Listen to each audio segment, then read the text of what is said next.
মধ্যপ্রাচ্যের সংঘাতে জ্বালানি নিয়ে উদ্বেগের মধ্যে আশার আলো। চট্টগ্রাম বন্দরে ভিড়েছে ডিজেল, এলপিজি ও এলএনজি বহনকারী ১৪টি জাহাজ। এরই মধ্যে দুটি জাহাজে আসা ৫৭,০০০ মেট্রিক টন ডিজেল খালাসও শুরু হয়েছে।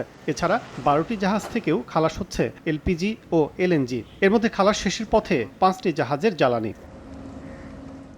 ভারত থেকে পাইপলাইনে দিনাজপুরের পার্বতীপুর ডিপোতে আসছে ৫,০০০ মেট্রিক টন ডিজেল। রোববার ভারতীয় হাই কমিশনারের সঙ্গে বৈঠকে বাংলাদেশ ভারত মৈত্রী পাইপলাইন দিয়ে আগামী ৪ মাসে বাড়তি ৫০,০০০ মেট্রিক টন ডিজেল সরবরাহের প্রস্তাব দেন অর্থমন্ত্রী। এর দুদিনের মধ্যেই দেশে পৌঁছালো ডিজেল।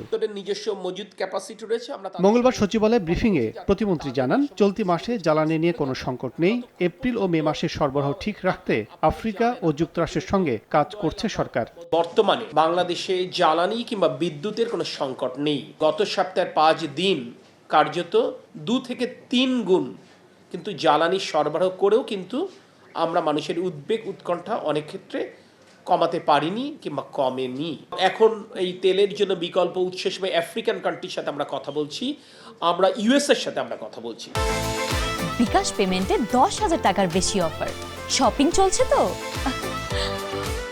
সংকট না থাকলেও অসাধু চক্রের তৎপরতা নিয়ন্ত্রণেই রেশনিং করা হচ্ছে বলে জানান প্রতিমন্ত্রী। পাম্পে অহেতুক ভিড় না করারও আহ্বান তার। কেউ কেউ তো অসাধু পন্থায় সহজে অর্থ আয় করবার জন্য তারা সংরক্ষণ করছে ১০,০০০ লিটার, ৫,০০০ লিটার, এগুলো উত্তোলন হচ্ছে তো সেগুলো ডিসকারেজ করবার জন্য তো আমরা এটা করছি।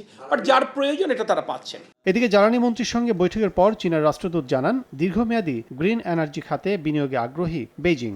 Some IEIC will be solved very soon, but some discussion on long-term investments. বাংলাদেশের সমসাময়িক সমস্যার সমাধানের পাশাপাশি অর্থনৈতিক উন্নয়নে একসঙ্গে কাজ করার আগ্রহের কথাও জানান চীনের রাষ্ট্রদূত। কাজল আব্দুল্লাহ, সময় সংবাদ, ঢাকা।